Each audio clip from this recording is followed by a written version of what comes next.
The great financial reset is happening right before our eyes. As Biden sanctioned Russia, and soon they may be sanctioning China for the invasion of Taiwan, gives more validity to Bitcoin and this new financial system. So today we're going to break down how the sanctions and America being the bully with the dominant currency being the dollar is pushing people more to alternative investments. Remember, Brazil, Russia, India, China, and South Africa came together on the same time, 2009, as Bitcoin's inception. The creation of Bitcoin, also BRICS was born. They've been working to de-dollarize. So we're going to break that video down today. Is there truly a change in America's dollar, or is there a change in a financial system to an even playing field? So we're going to break that down today in detail. And on the back end, I share with you exactly what I'm doing. So let's dive right into it. So the first thing that I want to share with you guys is the continued focus on this right here. So Russia considers legalizing crypto for global payments as it faces ongoing sanctions. So we're just giving them more and more reasons to use cryptocurrency versus the US dollar. When you heard the Tucker Carlson and Putin interview, he shared that before all the sanctions happened, they were using 70% US dollars. After the sanctions, they went down to 20%, and it's rumored now that they are now working fully with China and the yuan. So they are completely de-dollarizing because we're forcing them to. The first thing that Biden did was take them off the SWIFT system in 2022 when Russia invaded Ukraine, or worked to take them off the SWIFT system. So what does this actually mean from a macroeconomic perspective? And for you, understanding that the US dollar has been the dominant currency since World War II, right?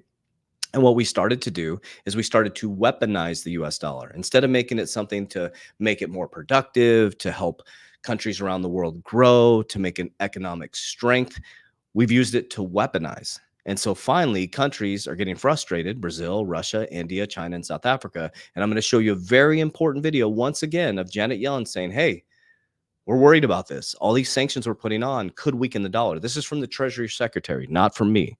Okay. So the lower house of Russian parliament will consider the law permits making international payments via cryptocurrency. Russia's central bank governor Elva Narbolnia said Tuesday. I cannot pronounce that name. Russia's central bank is also itself looking to move money across using crypto before the end of 2024. Wow. What a quick switch, right? Went from cryptocurrency is anti-government to it's on the presidential campaign. Russia races to legalize crypto as sanctions weigh in on firms. And this is back in February, I think it was. Yeah, February 2023. So Biden administration imposes sanctions aimed at Russia on more than 500 targets. It's crazy, guys. Oh, sorry, that it's based on the Ukraine war. So what's happening is in 2022, as soon as Russia invaded Ukraine, Biden worked to take them off the SWIFT system, right? Then in February 2024, this year, we put on more sanctions on Russia, right? So Russia's like, hey, we got to figure out a new way to survive and to play in this monetary system. So they're working to work with other countries. We had the petrodollar deal ended, right?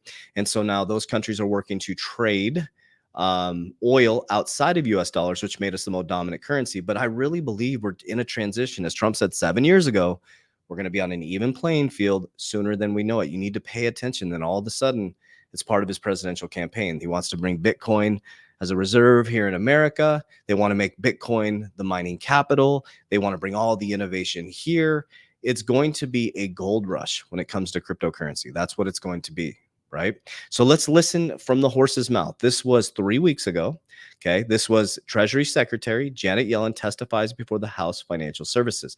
So listen to what he says. He talks about our ability to sanction countries. Okay. Basically take them off the financial system.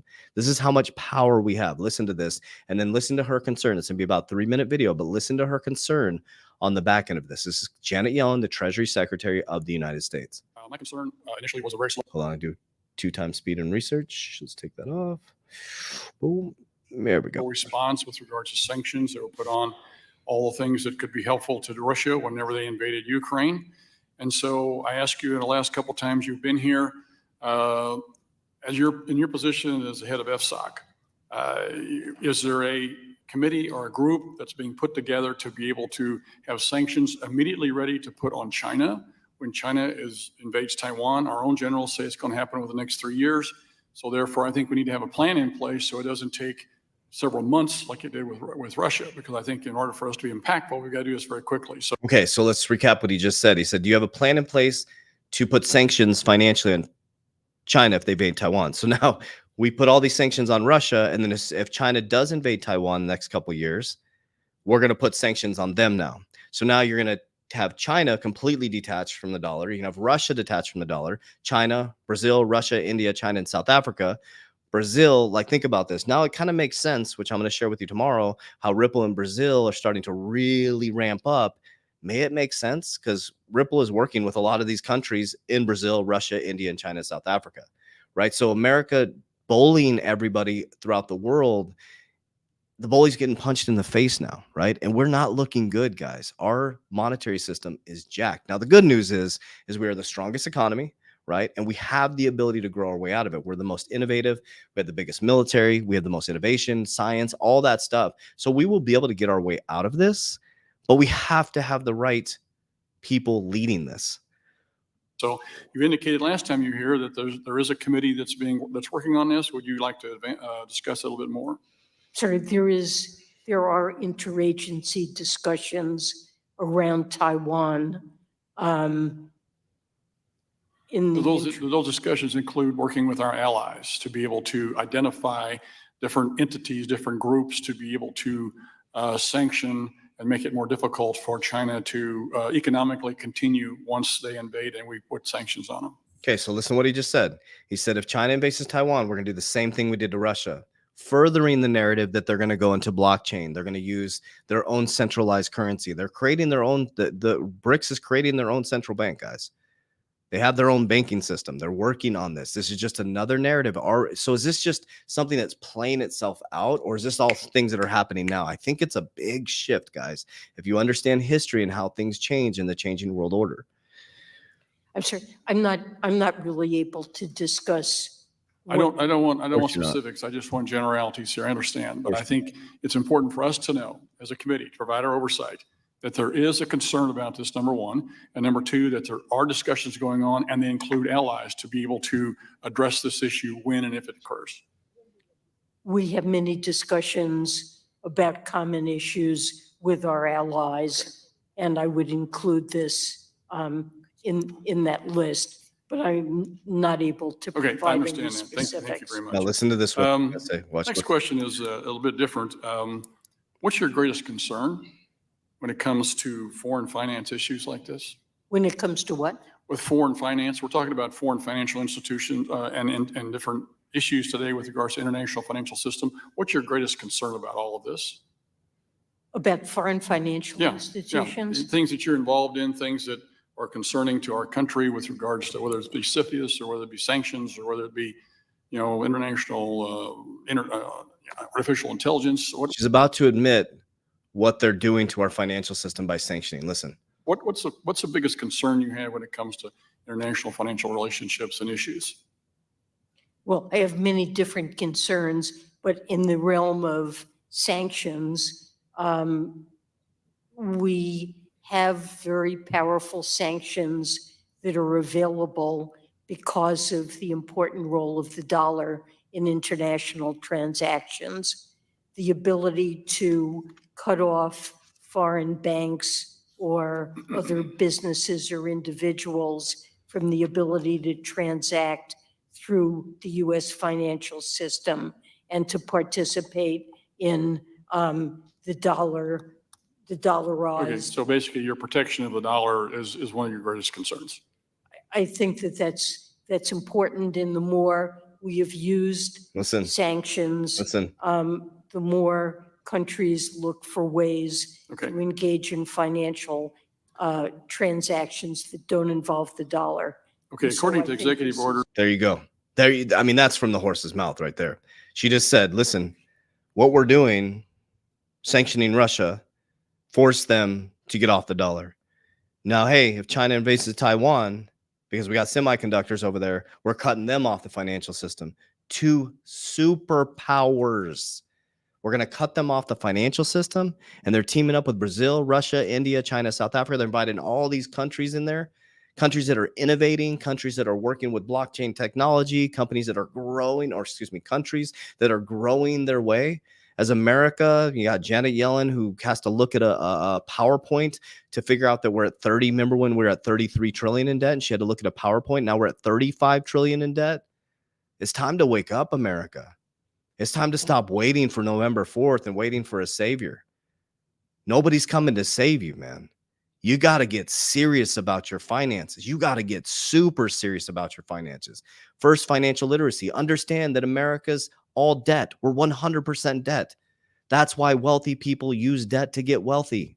Cash is trash. If you have a bunch of cash sitting in your bank account, it's trash. It's literally, they're taking your cash and they're putting it into the capital markets. They're insuring your wealth. They're lending it to the next person walking in so they can keep the Ponzi scheme going. Number two is you have to learn to get disciplined. Debts and non-negotiables.